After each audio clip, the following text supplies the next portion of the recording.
Hi hello welcome to Kiran TV news. Jada Shravan గారు ఈ మధ్యన మాటలు బాగా నేర్చారు. ఎంత బాగా నేర్చారు అంటే నోటి నుంచి నిజాలు చెప్పటమే మానేశారేమో అనిపిస్తుంది.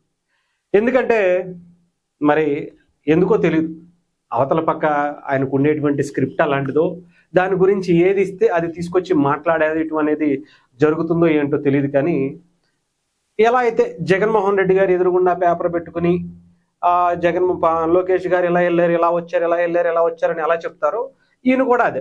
కాకపోతే ఈయన చూసి చదవకుండా నార్మల్గానే చదివేస్తున్నారు.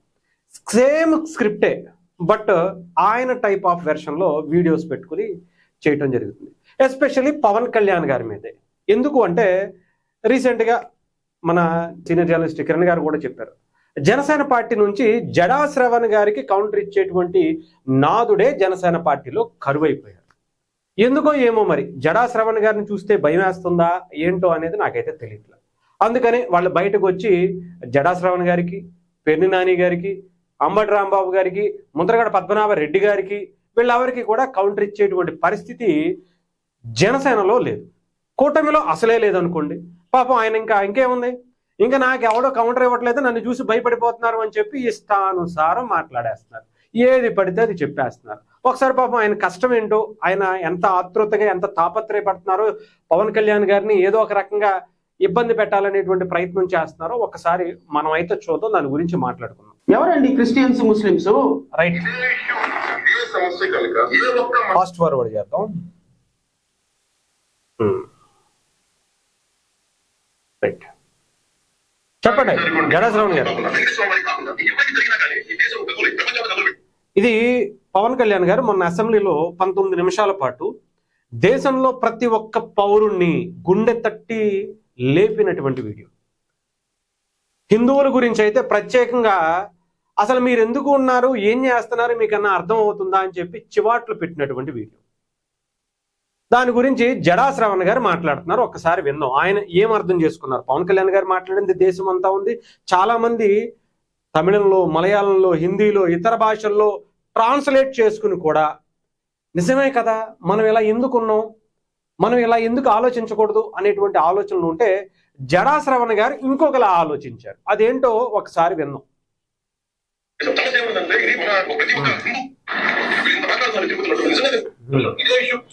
రాష్ట్ర ప్రజలు ఒకసారి గమనించండి. గౌరవ ఉప ముఖ్యమంత్రి గారు మాట్లాడే సందర్భంలో ఇది ఒక ధర్మానికి సంబంధించిన ఒక హిందువుకు సంబంధించిన ఈ దాడి ఒక హిందూ, ఒక ఇస్లాం జరిగితే, ఒక క్రిస్టియన్ జరిగితే, ఒక చర్చ్ జరిగితే, ఒక మసీద్ జరిగితే, మహమ్మద్ జరిగితే, రాష్ట్రం అల్లకల్లోలం అయిపోయింది, దేశం అల్లకల్లోలం అయిపోయింది. 21 నియోజకవర్గాల్లో గౌరవ ఉప ముఖ్యమంత్రి గారికి ఓటేసినటువంటి క్రిస్టియన్స్ ని, ముస్లింస్ ని 21 నియోజకవర్గాల్లో రావాలని 21 లక్షల మంది ఉంటారు. నాకు తెలిసి ఒక 50,000 మంది ముస్లింస్, ఒక 60,000 మంది క్రిస్టియన్స్, 60,000 మంది క్రిస్టియన్స్, 30,000 మంది ముస్లింస్ ఉంటారు. రావాలని ఓటేసినటువంటి 21 నియోజకవర్గాల్లో ఉన్న 22-23 లక్షల ముస్లింస్, క్రిస్టియన్స్ అంటున్నారు. ఈ వ్యక్తిగా మీరు ఓటేసింది సిగ్గు ఉందా? మనకి ఒక రాజ్యాంగబద్ధమైనటువంటి పదవులో మా హిందూ ధర్మానికి జరిగితే మేము ఊరుకోరా? మీ క్రిస్టియన్స్ జరిగితే ఊరుకుంటారా? మీ ముస్లింస్ జరిగితే ఊరుకుంటారా? మీ మహమ్మద్ జరిగితే ఊరుకుంటారన్న ఉప ముఖ్యమంత్రి ఈ దేశ చరిత్రలో, ఈ దేశంలో ఎవరైనా ఉన్నారా? ఈ దేశ చరిత్రలో, ఈ దేశ రాజకీయ చరిత్రలో ఒక కాన్స్టిట్యూషన్ కోర్టులో 5,500 కోట్ల మందికి ఒక మంత్రిగా, ఒక ఉప ముఖ్యమంత్రిగా కూర్చొని 5,500 కోట్ల మందికి ప్రతినిధిగా ఉండాల్సినటువంటి ఇక్కడ మాట్లాడదాం. జడా శ్రవణ్ గారు మీరు అన్న దాంట్లో ఒకటి మాత్రం నిజమే. ఈ దేశంలో ఎవరైనా ఉన్నారంటే ఎస్, పవన్ కళ్యాణ్ గారిలా ఎవ్వరూ లేరు. 100కి 100% మీరు చెప్పిన దాన్ని నేను ఏకీభవిస్తాను.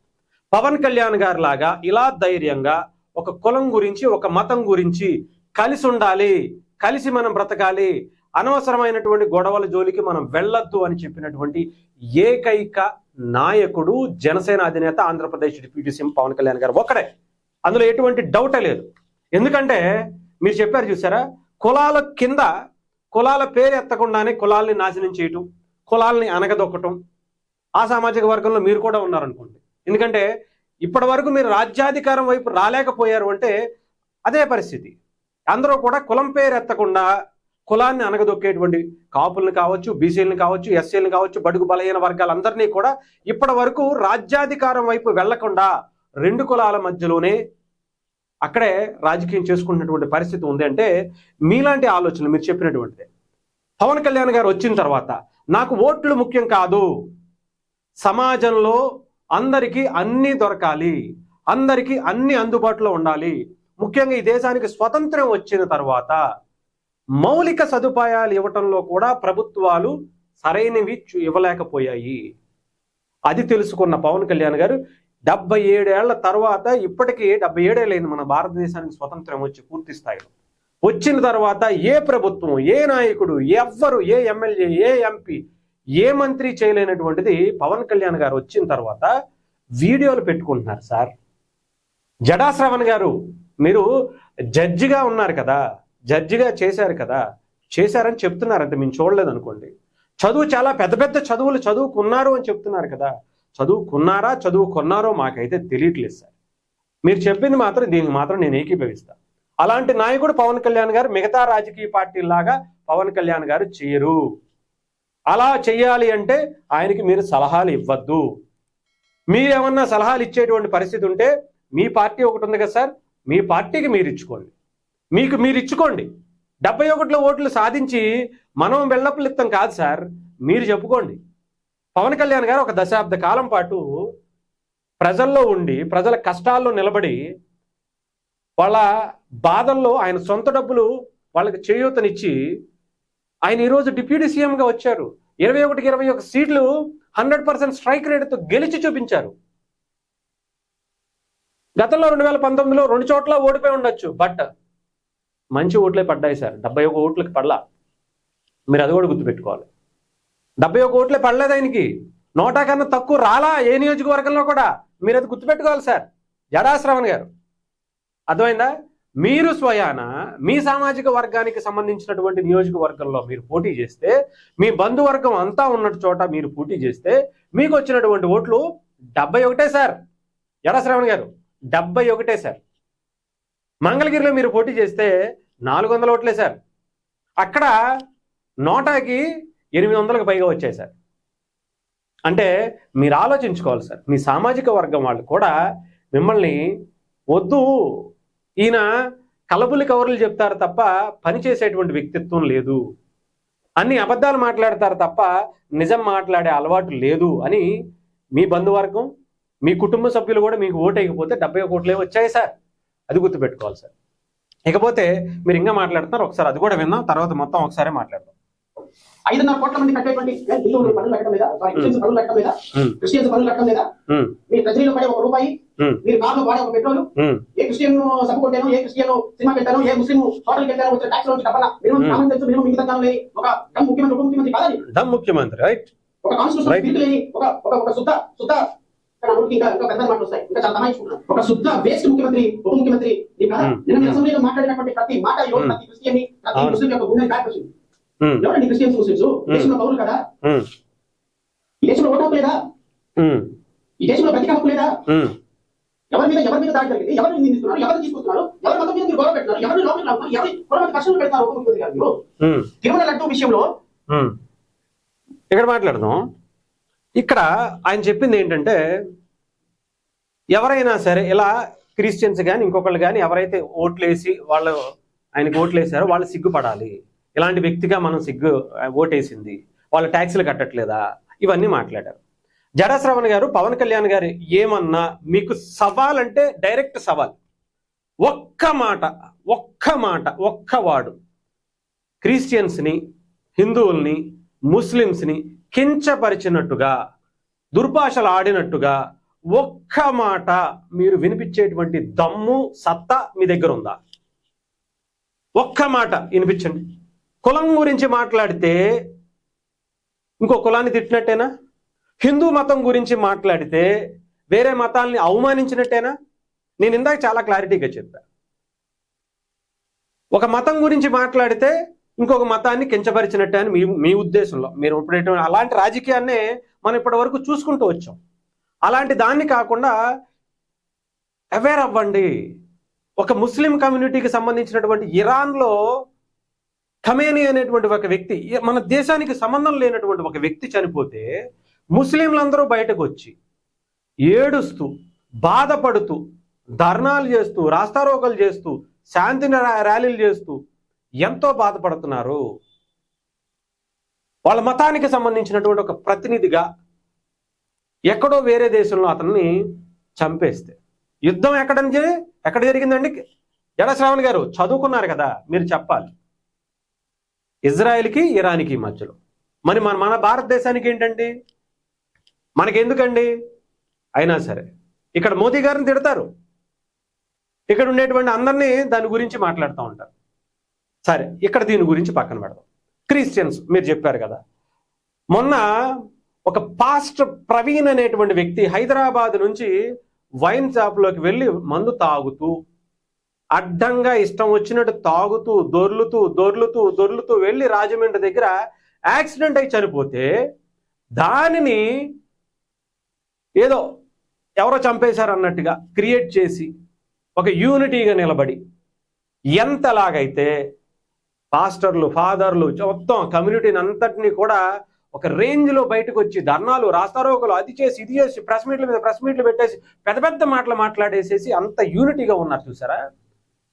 ఒక టెంపుల్లో, ఒక దేవాలయంలో రాముడి శిరస్సు తీసేస్తే మనం ఎందుకు బయటకు రాలా? ఒక అంతర్వేది రథం తగలబెట్టేస్తే ఎందుకు బయటకు రాలా? ఒక తిరుమల లడ్డూలో మీరు చెప్పినటువంటి లాస్ట్లో అదే చెప్తున్నారు మీరు, తిరుమల లడ్డూలో 5 సంవత్సరాల పాటు ఒక విషాన్ని పెట్టి నెయ్యిలో నెయ్యి అనేది లేకుండా, పాలు అనేటువంటి పదార్థమే వాడకుండా, కెమికల్స్, రసాయనాలతో కూడినటువంటి ఒక విషాన్ని, వ్యర్థాన్ని తయారు చేసి హిందువులతోనే తినిపించి వాళ్ళ పవిత్రంగా ఎంతో భక్తితో కొలుచుకునేటువంటి ఆ వెంకటేశ్వర స్వామిని, ఆయన భక్తుల్ని అవమానించి హిందువుల్ని ఏదో చేద్దాం అనేటువంటి కుట్ర చేస్తే దాని నుంచి బయటకు ఒక్కళ్ళు కూడా రాలేదేంటయ్యా అని చెప్పి ఆయన మాట్లాడారు. వాళ్ళని చూసి నేర్చుకోండి అయ్యా అని చెప్పి పవన్ కళ్యాణ్ గారు హిందువుల్ని తిట్టారు. బూతులు తిట్టడం అంటే ఆయనకు రాకపోవచ్చు సార్, ఎందుకంటే మిగతా రాజకీయ నాయకులాగా ఆయన కాదని. హిందూ మతం గురించి మీరు ఇలా ప్రొటెక్ట్ చేసుకోండి, వాళ్ళని చూసి మనం నేర్చుకుందాం. ఇదే కనుక వేరే వాళ్ళకి జరిగితే, ఎలాగైతే ఇరాన్లో జరుగుతుందో ఇప్పుడు మన దగ్గర ఉందో, ఎలాగ ఒక క్రిస్టియన్ కమ్యూనిటీకి సంబంధించినటువంటి ఒక వ్యక్తి తాగి పడిపోతే, తాగి చనిపోతే ఎలా అయితే వాళ్ళు ప్రొటెక్ట్ చేసుకున్నారో అలా మనం ఎందుకు చేయలేకపోతున్నాం? ఎక్కడ వాళ్ళు దాన్ని, అంటే హిందూ మతం గురించి గౌరవంగా మీరు బయటకు వచ్చి మాట్లాడిన అంటే వేరే వాళ్ళని కించపరచమని కాదు సార్.